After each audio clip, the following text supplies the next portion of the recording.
So let's go ahead and get started. Thank you all so much for being with us for today's Doctors in program on nutrition. My name is David Griffith. I'm the Director of Programs and Outreach for the Elder Initiative at the William Way Community Center. Happy to welcome everyone to today's Doctors in program. For any of you who are new to Doctors in, this is a partnership between the Elder Initiative at William Way and the Jefferson Department of Family and Community Medicine, which includes the Division of Geriatrics, the Center for Healthy Aging, as well as the Jefferson Center for Urban Health. And so we've been doing these programs for actually 4 years now, of having Jefferson doctors come in and present on relevant health topics and really sharing a wealth of information. And we are happy today to be joined again by Dr. Emma DeLau, who is a geriatric fellow. Is that right? Yeah. A geriatric fellow, has done a couple of these programs with us this year, and it's always great to have you with us, Dr. Emma. Just a couple quick housekeeping notes before I turn things over to Emma.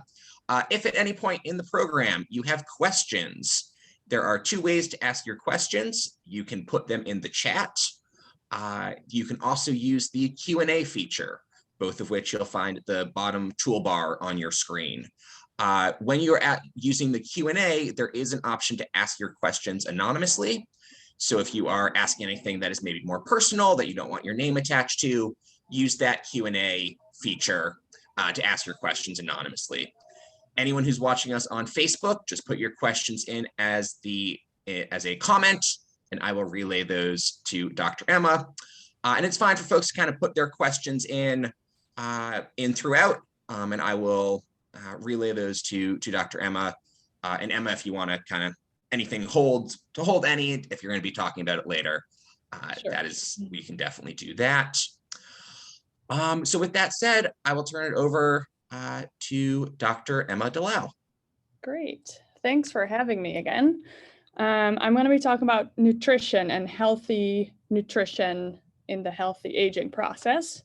I have 2 disclaimers. One, I'm very much not a nutritionist, so I'm going to share with you as much as I know today about nutrition. And then I used some of Dr. Pollan's slides, who gave a lecture on nutrition back in 2018, and I added some of my own. I'm going to start with a quote by Michael Pollan: "Eat food, not too much, mostly plants."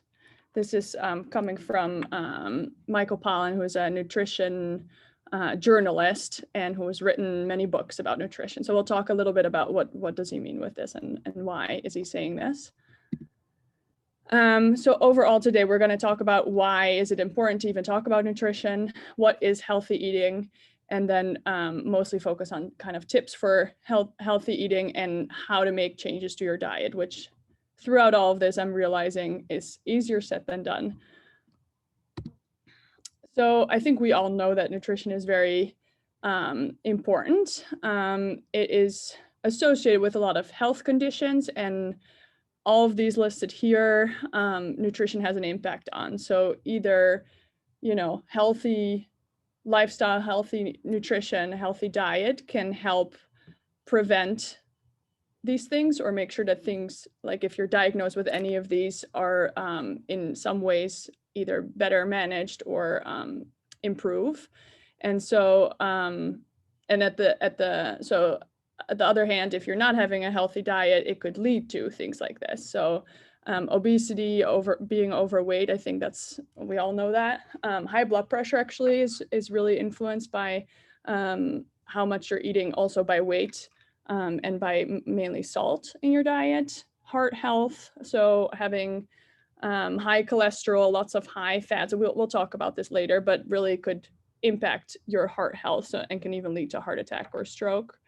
Diabetes can be caused by eating too much sugar and a long history of a poor diet, but when you're able to adhere to a good diet, really can control your sugars better, even to a point where you may not even need medicines anymore.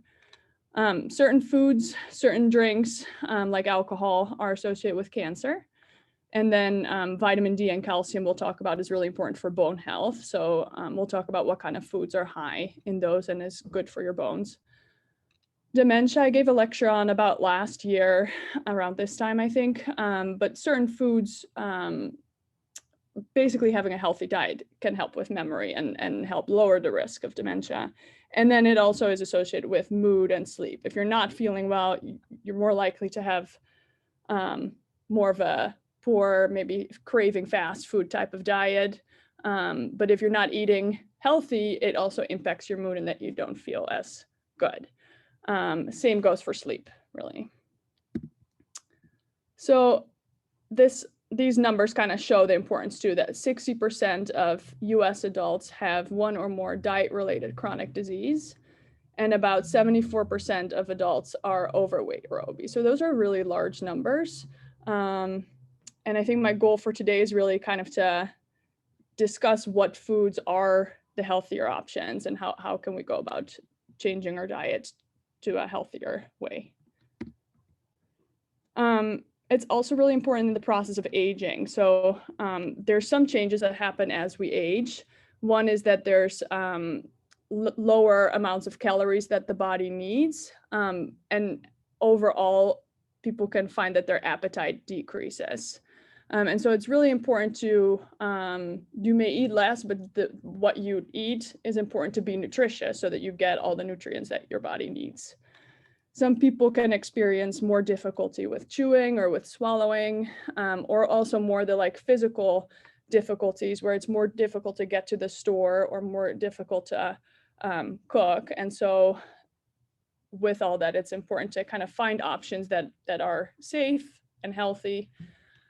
And then weight loss that can actually happen as a consequence of all of those above actually can lead to also a lot of issues. So me talking about a healthy diet in no means is meant to like tell everyone you need to lose weight, because too much weight loss can actually also be dangerous and can lead to more falls or dizziness and overall just not having enough energy.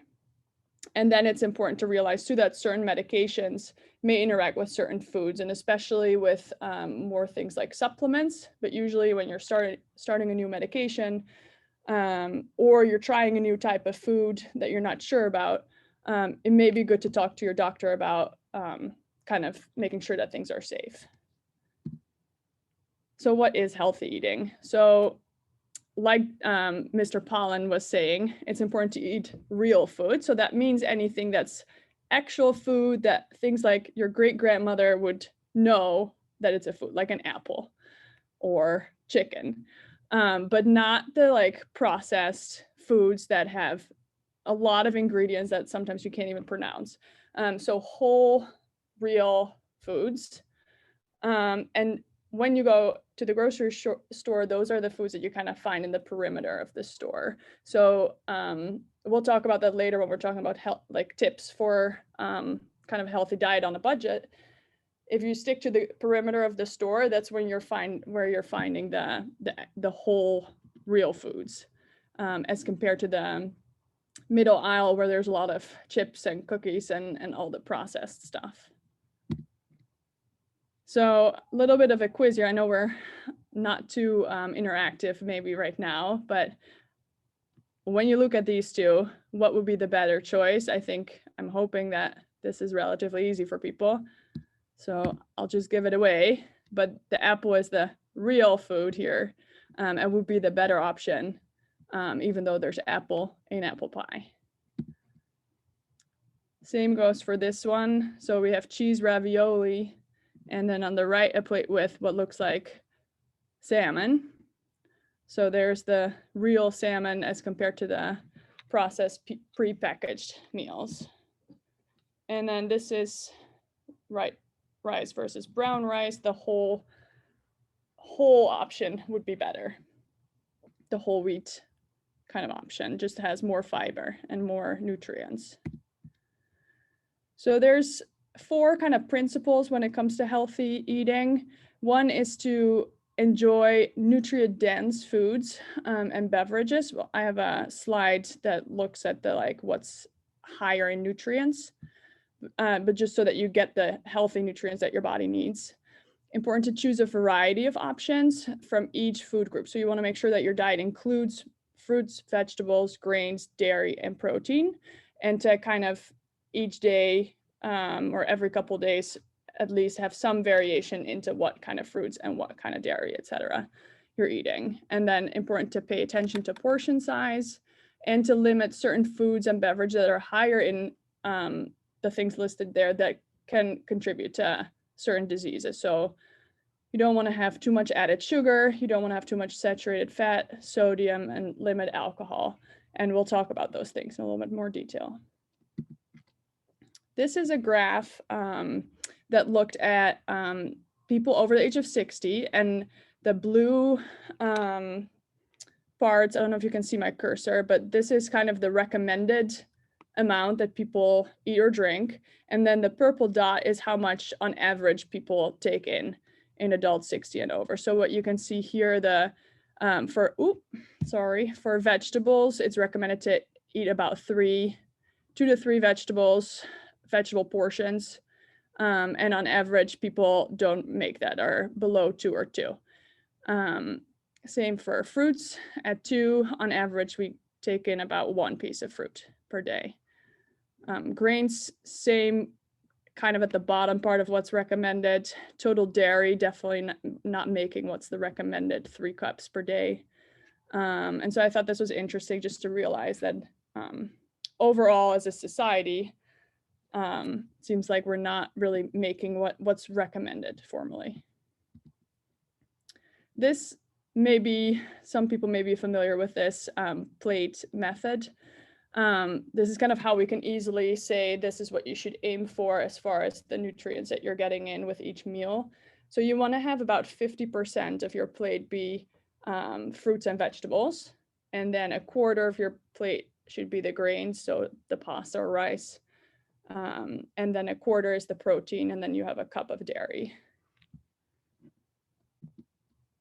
There's actually online, MyPlategov, you can even make a personalized meal plan based on your demographic information and your weight and how much physical activity you're doing. I haven't actually tried going through this, but I think it may be nice just to kind of get some tips as to like what kinds of variations can you make and how much of each thing they're recommending specifically for you. So that's MyPlate.gov. And then one other thing to healthy eating is really to pay attention to the labels that are on the packaging of foods. And so we'll go through this. I always find these kind of intimidating with all the small letters and numbers and all the things. But if we take a look at what all the things mean, so up top, it usually says the serving size. So that's kind of the recommended amount that you take per time that you were to eat this. And so this package, from whatever this is, says that there's 8 servings per container. So each container would lead to 8 meals, for example. Then you have the calories. We'll talk a little bit about what does that mean, 230 calories. And this is per serving. So really the total of this packaging has 8 times that amount of calories. Then they have the different kinds of ingredients, basically. And so fat, really important to look specifically at the saturated fat. And I would say the trans fat below that is also important. We'll talk about what that means. But those are the bad fats. And so you want to make sure that of the fat that's in there, that the saturated and trans fat, that's the lower percentage. So you have the grams here, and then I would say these are important to look at. This is the percentage of the daily recommended value. Then it lists sugar down here. So we have cholesterol, sodium. These are kind of all the things that are not as great to have in there. The sugars, important to look at. Amount of protein, you want to have that be high. Ooh. And then at the bottom, there's some more vitamin D, calcium. That's not necessarily in all foods, but listed there. So calories. A calorie is really a unit, kind of a measurement that describes energy. And so the amount of calories that is in a certain food really means how much energy does your body need to break down that food that you eat. And so it doesn't necessarily mean higher calories, there's more nutrients in it. It just means that your body is taking more energy, or there's more energy kind of that comes with breaking down that food, if that makes sense. And there's recommendations as far as how many calories per day kind of you should aim for, which is around 2,000. If not physically active, a little bit less, 1,600, and super active men should aim for about 2,400, 2,600. And really it's kind of a balance as to how much energy is your body using to burn the calories versus how much are you taking in. So if you're burning way more than that you're getting in, if you're not eating much, but you're working out every day and maybe you're sick, so your body needs more energy to get better and heal, that's how you're going to lose weight. Whereas if you're not burning much, you're sedentary, you're not working out much, but then you're eating way more calories than you're burning, that's how you're going to gain weight. Something to keep in mind. And so kind of to keep a stable weight, you want to take in about as much as that your body uses, which is where the recommended amount of calories is coming from. So this is to kind of show how it's better to take foods so foods can be high in calories, but it's better to pick foods that are higher in nutrients necessarily. So these are just a few options. If you look at like a sugary kind of granola type bar, high in calories, but not many nutrients, whereas it's better than to eat a piece of fresh fruit where you get all the nutrients, but not as many calories. Same with like white bread, better to eat whole grains. Cookies have a lot of salt and extra sugar and therefore higher in calories, better to have snacks that are lower in sugar and without extra salt added, so that you just have the nutrients that are useful from the snack. A little bit about fats. So there's what we saw on the food label, there's saturated fat and there's unsaturated fat. The saturated fat is considered kind of the bad fat, just because it increases the levels of bad cholesterol. And this is what we find in the fatty foods that tend to be solid at room temperature. So meats, butter, dairy products that are high in fat. And so those are more associated with things like heart attack and stroke, because it increases the bad cholesterol that we'll talk about in a second too. Unsaturated fat is actually good for you. Those are the things that are liquid at room temperature. So things like olive oil, other types of vegetable oils. And so you actually do want to have some of that in your diet because it helps increase the levels of good cholesterol. So this image, they're flipped here as far as the saturated and unsaturated fat. So on the left, we have the unsaturated fat, where this is just a few examples. So salmon, avocado, and then the oils and nuts, as compared to the saturated fats are the more processed foods, sausage, hot dog, but also baked goods and fried foods and stuff are the ones that you want to avoid. And then there's trans fat here on the right, which is really the even worse than the saturated fat. But that's mostly in the fried foods and baked goods, which is again, the stuff that increases the bad cholesterol. So now that I've mentioned cholesterol a few times, so there's different kinds of cholesterol, bad and good cholesterol. Bad cholesterol is what's the doctors call LDL, or low density lipoprotein. And why it's bad is because it builds up the cholesterol in the walls of the artery. And so that can increase the risk of a heart attack or a stroke, which is basically when the arteries kind of clog up to a point where there's not enough blood flow to either the heart or the brain. HDL, though, is the good cholesterol. So that's the high density. And that's actually helping to get that cholesterol plaque to kind of bring the cholesterol back to the liver where it's broken down. So not all cholesterol is bad. what I just said before, the trans fat and the saturated fats tend to increase that bad cholesterol and lower the good cholesterol. So what are foods that increase the bad cholesterol? Things that are full fat dairy, eggs, red meat, processed meat, kind of what I showed in that picture before, fried foods, baked goods. But there's also foods that help lower the bad cholesterol and increase the good cholesterol. So that those are things that are high in fiber, like oatmeal, fish, nuts, and avocado, like the things we saw in that picture.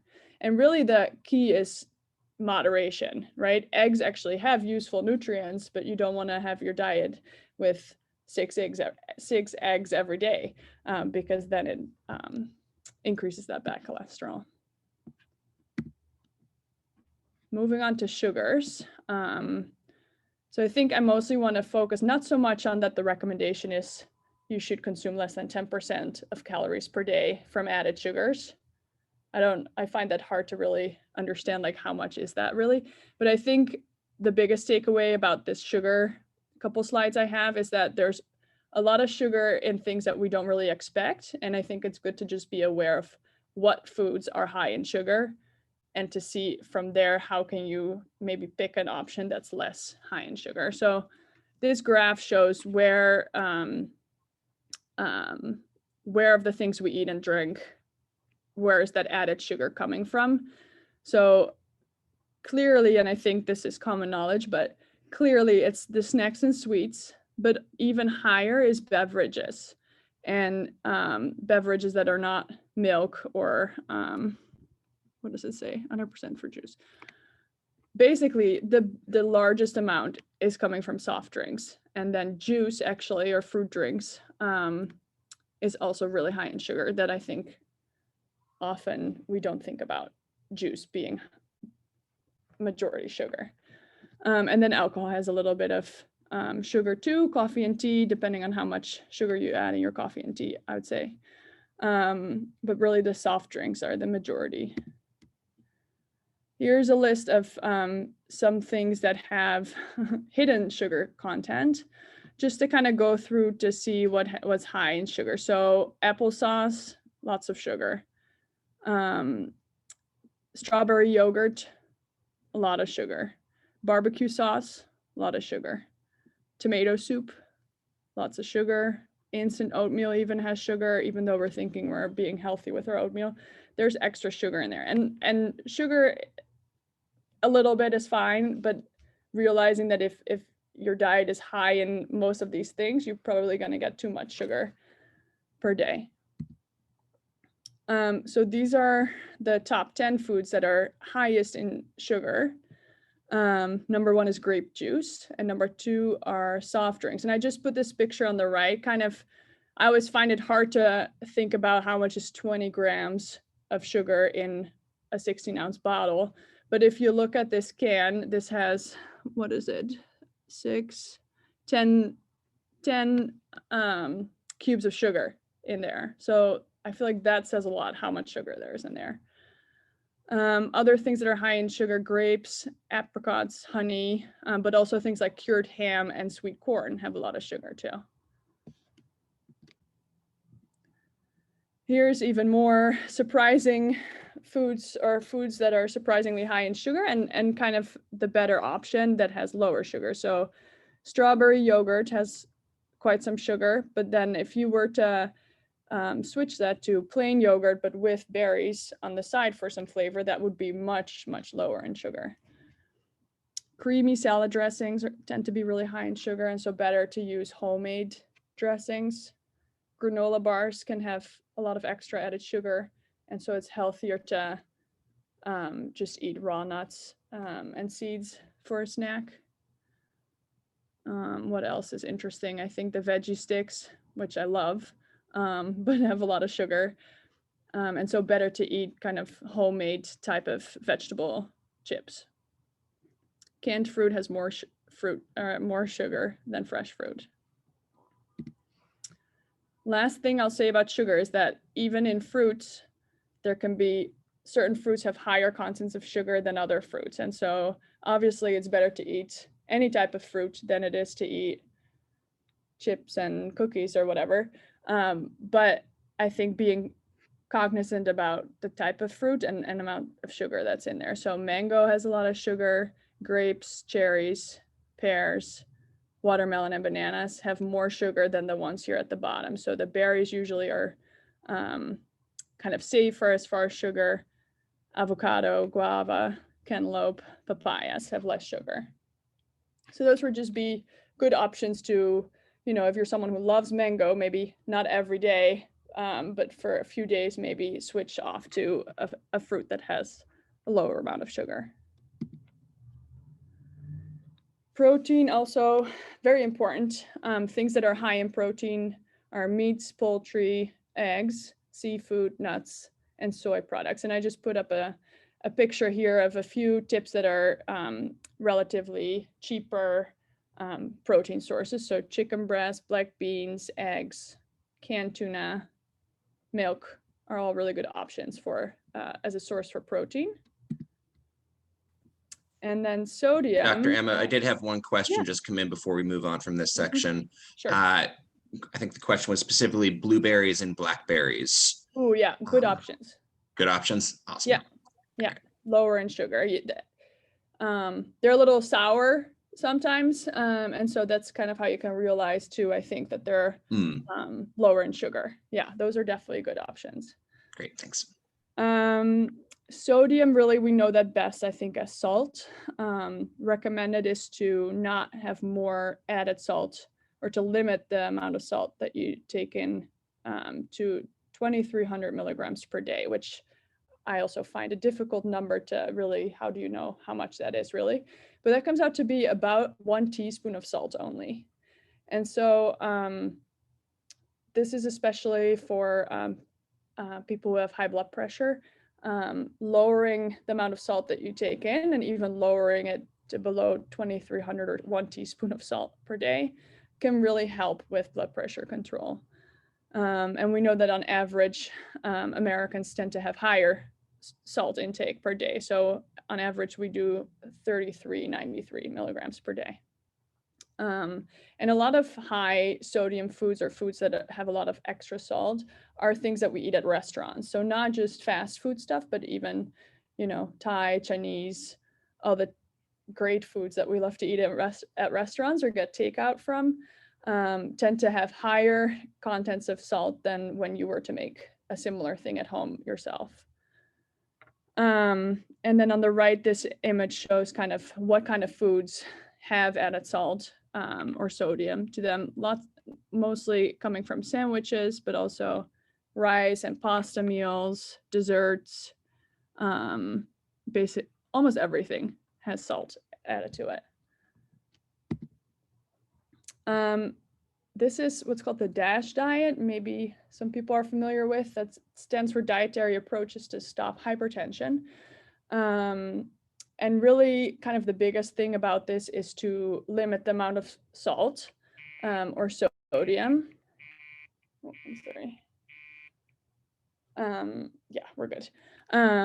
But also the meal plan that comes with this really tries to have high contents of other things that are important for your heart health. So high potassium, calcium, magnesium, that helps lower the blood pressure and to limit the salt, as well as saturated fats and added sugars.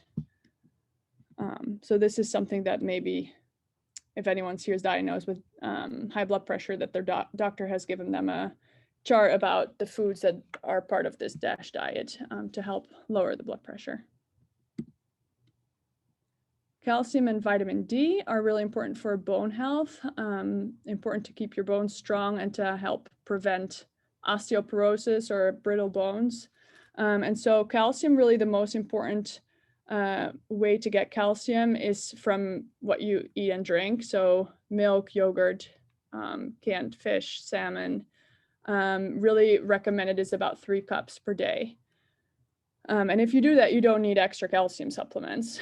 Vitamin D, a lot of people are taking vitamin D supplements, which for some people is needed. But a good source of vitamin D in your food is seafood, as well as foods that are fortified with vitamin D. So milk, There's soy beverages, and then whole grain cereals often have a lot of vitamin D. And then lastly, also important, is the sun, because the sun is the biggest source of vitamin D. A few words on alcohol. There's recommendations to limit the amount of drinks per day. So 2 or less that per day for men, and 1 or less per day for women. And that comes out to be 7 per week for men, and 5 drinks per week for women. And a drink, that's kind of a vague, how much is a drink really, but what's recommended is this drink equivalent that comes out to be 14 grams of alcohol. So that's a 12 ounce for a beer, 5 ounce for a wine, and 1.5 ounce for hard liquor, which is kind of showing here that those come out to be about the same amount of alcohol. And then obviously the recommendation is to avoid binge drinking, which is defined as more than 5 or more than 4 drinks in 2 hours.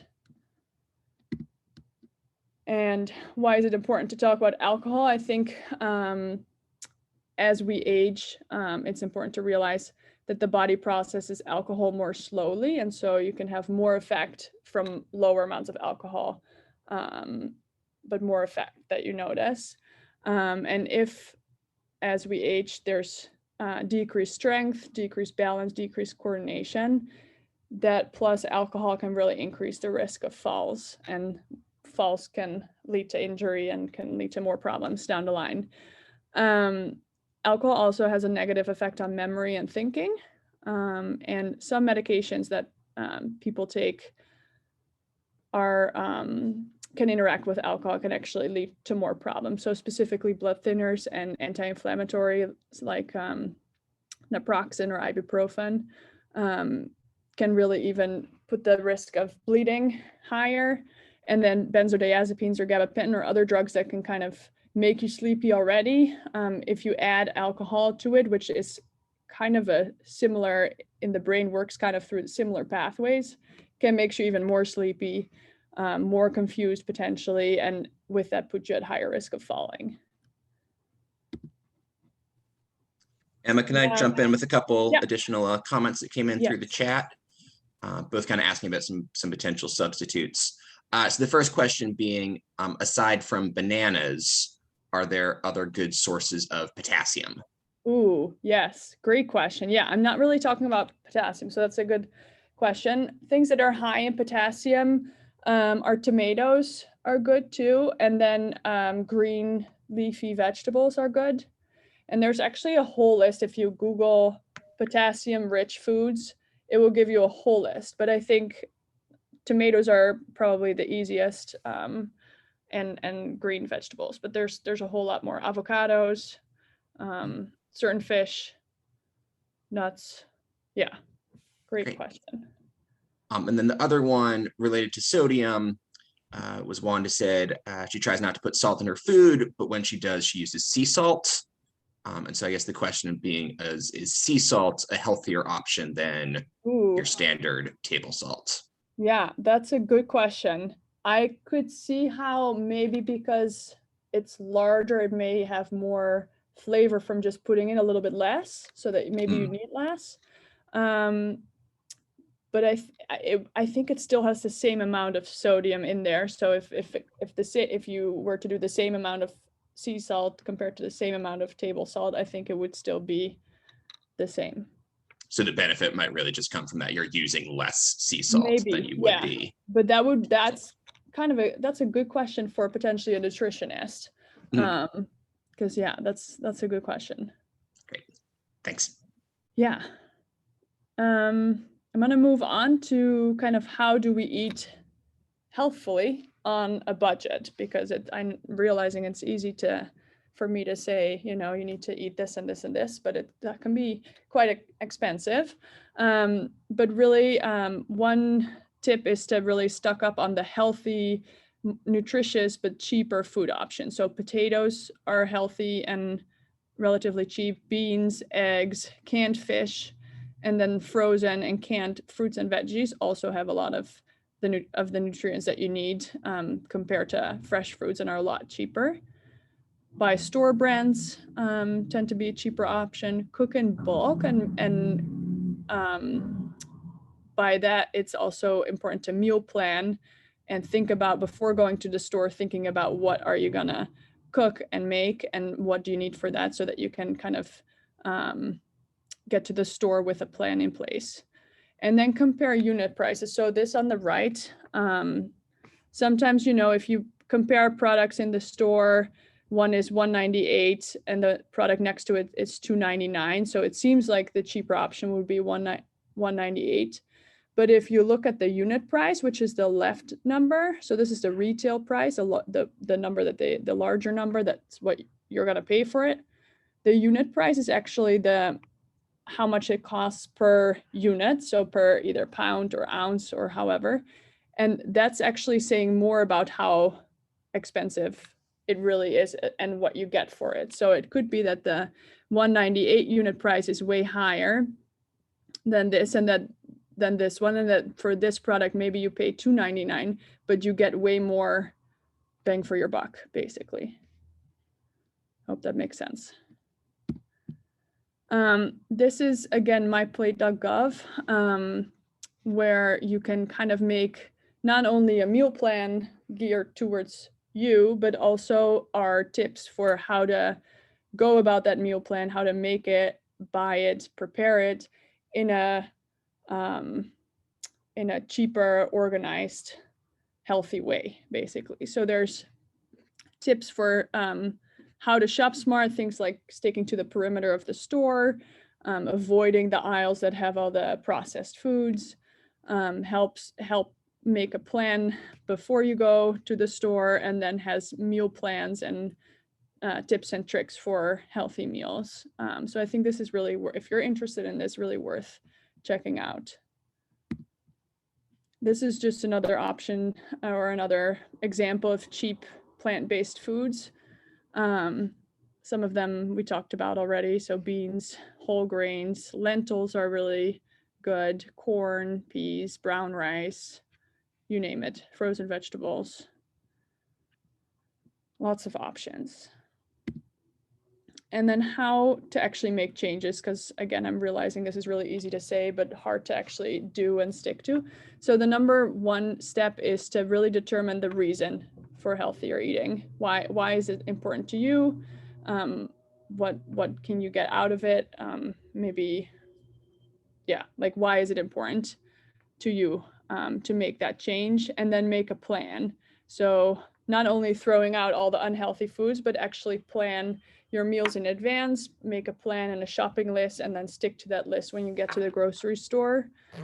And then also important to think about situations where it may be more difficult to stick to the goal that you have. So birthday parties, if you're going out for dinner, if you feel sad or anxious and all you want to do is just get McDonald's, think ahead about what you could do in those, if those situations happen. And then part 3 is that you want to set short-term goals that are reachable and measurable. So a goal of like, I want to eat healthier is kind of difficult to achieve, because when do you know that you're eating healthier? What are you looking for that then is healthier? But if you have a goal of like, maybe I want to make sure I eat 2 pieces of fruit every day, that way you can really count, have I been eating 2 pieces of fruit every day? And then you want it to be reachable too. So, losing 20 pounds by next week is going to be really difficult and almost unhealthy too, but it should be within, realistic, reachable goals. Number 4 is to do it, which again can be really tough. But if you've done step 1 through 3, I think it makes it a little bit easier to start doing it. And then step number 5 is to reevaluate after a week, after 2 weeks. Is it working? What is working? What's not working? And what happens when it becomes more challenging? And are there any ways that you have to adjust the goal to be able to make it more successful? So on that note, what I think really I'd like or my hope was to share with you is really a healthy diet obviously is important. Moderation is key. It's totally fine to eat a cookie or to have that Coca-Cola, but as when you're eating too much or drinking too much of a certain thing, it can come with bad side effects, basically. Important to eat whole foods, so the unprocessed, real foods that your grandmother or great-grandmother would know. Important to read labels. And then on average, when you have a plate, you want to have about 50% of that plate be fruits and vegetables. And try to reduce the saturated fats, sodium, and added sugar in your meals, and limit alcohol to less than 1 to 2 drinks a day. And then in order to make changes, it's important to start with small changes that are reachable. And as always, if you have any questions or you're interested in this but don't know how to start, you can always talk to your doctor about this, or a nutritionist that a doctor can refer you to if they don't know the answer, or if there's more specific, with certain health conditions. A nutrition can be really helpful, not to tell you what to limit or what not to do, but also to kind of come up with what are healthy options, maybe that you haven't even thought about, or even to reassure that what the amount of bananas you're eating is fine for your potassium, things like that. So I think that's it. I'm happy to answer more questions, hear comments, thoughts. Awesome. Thank you, Emma. I do have a couple additional comments and questions. I'm actually going to ask one first that someone had sent me by email prior to the program, but who's on the call today. And this was specifically that she is gluten-free, and that's been helpful to her diet and her health, but that it's more, it has been more expensive and sometimes difficult to find gluten-free options. And so I do think probably a lot of what you talked about with sort of in general, finding ways to save money in the store may have spoken to some of that. But I guess, do you have anything specifically to add for someone who is gluten-free? Ooh, that's a tough one. I think the gluten-free options tend to be a little more expensive, like the gluten-free pasta and gluten-free bread are more expensive, but maybe looking at things that are foods that don't, like the carbs that are not containing gluten, like rice, for example, would be a cheap option without gluten. And looking at the foods that naturally don't have gluten, I think would be cheaper. But yeah, it can be pretty tough. Also because there's a lot of hype about gluten-free, and so the marketing for gluten-free crackers and gluten-free whatever it is tend to just be overpriced just from because people are going to buy it because I don't know, it's a little bit of a marketing issue, I think, too. But yeah, I would try to stick with the real gluten-free foods. So the foods that naturally don't have gluten. Yeah, exactly. As opposed and maybe to you have a little bit more protein to keep you full in your diet, as if you have to limit carb options. Great. Question from the chat, and I know this might fall a little bit outside of your the role of what you're talking about today. But someone said, just discovered I'm not supposed to take my HIV meds at the same time as my vitamins. And so wondering why that might be. And I would tack on to that anything you would have to share about kind of if some meds being taken with food or not being taken with food. Yeah, so that's a great question or a great comment. There's certain medicines that need the kind of the acid of your stomach, or have the acid of your stomach be lower to be able to, and in your bowels to be able to absorb the medicine and then have the medicine do its work. And so for some medications, if you take it with orange juice, that's actually helping because then there's more acid. For other medicines, it can be that you should take it on an empty stomach so that it can be absorbed the way it needs to be. And then there's certain supplements, I think, that can also impact the way your medicines are working. And with any new medicine, new supplement, new vitamin that you may start or take, I think it's always really important to talk it over with your doctor, who knows what other medicines you're taking, just to make sure there's none of those interactions. But yeah, there's certain meds you want to take on an empty stomach, certain meds you want to for sure take with food, some meds you want to take with acid drinks or with milk as opposed, so it really depends on the medicine, and it really depends on the other things you're eating and drinking. Great, thanks, Emma. Yeah.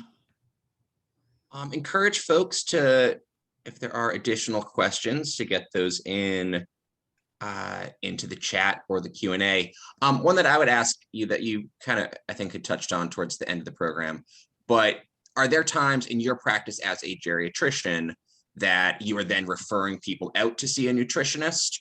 And sort of how does that play out when someone's coming to their primary care doc or coming to their geriatrician, but might have some more specialized questions or needs? Yeah, I have a few patients who have diabetes, and for example, kidney disease, and with kidney disease, if it gets worse, you want to limit the potassium, because your kidneys are not able to get rid of the potassium as much. And so some of my patients struggle with either adhering to, even just in general, whatever diet you're recommending based on their health conditions. But sometimes it's too that, for example, my patient with diabetes struggles with the blood sugars dropping too low actually from her medicines. And so I've had her meet with a nutritionist just to talk about what are the foods that she can take or that she can eat when her sugar drops low that are good to keep get the sugar up, but not spike up, or not. She was eating a lot of chocolate to get it up, but it's better to then have a kind of a high sugar content, but also with protein so that it stays up longer. Things like that. The patient with the kidney disease who also has diabetes was really trying to limit all of the sugar, and then was really focusing on certain foods that were higher in potassium, and just to kind of really brainstorm with the nutritionist about what foods are good and safe, and really not with the goal to limit everything. It's really with the goal to make sure that what you take in is safe and healthy, but even extend the options that you have, and to kind of figure out what other options that you may think you have to avoid you can actually take, or if you take it 2 instead of 6, then it's actually really good for you. And then the other part is if people are losing weight or do not have an appetite, kind of finding the food options that are high in protein and high in nutrients to really, when you're not eating much, still get enough to not keep losing a ton of weight and to still be healthy. So there's a lot of reasons to see a nutritionist, but it's definitely a very useful provider.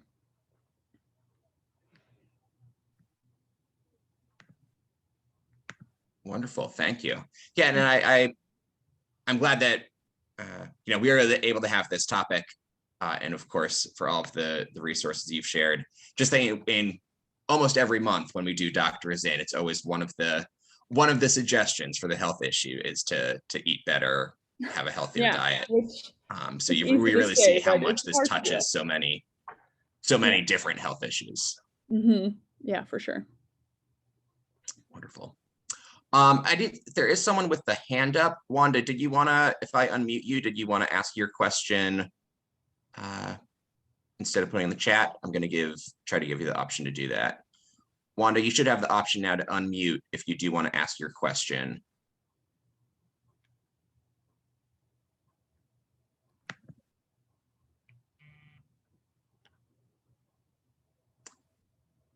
We might have technical difficulties with that though. Oh, yeah, I just see it in the chat.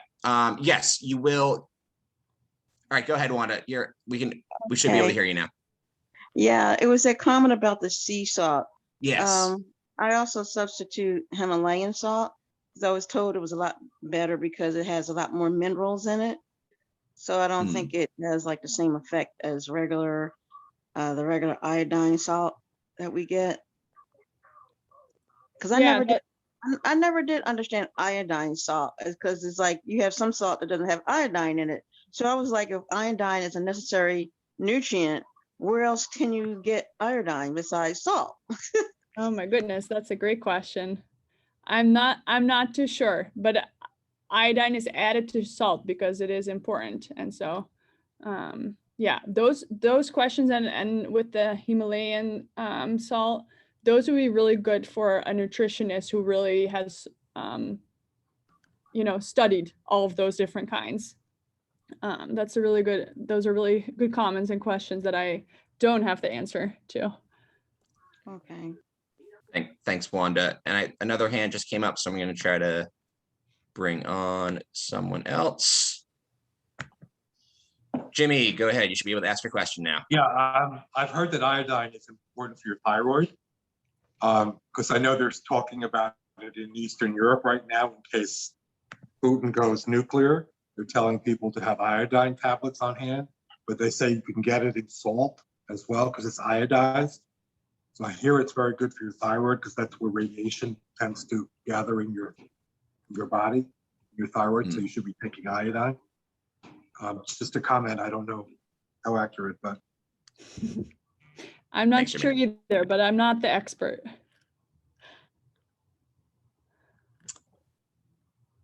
Wonderful. Well, thank you very much to everyone who joined us today. And there were a couple questions in the chat just about getting the slides and the recording, which yes, I will send out the recording. And Emma, if it's all right to share your slides, we can share those out with folks as well. And do definitely appreciate everyone joining us today. And we look forward to seeing you back at Doctors in Programs in the future. So thanks, everybody, and have a great rest of your day.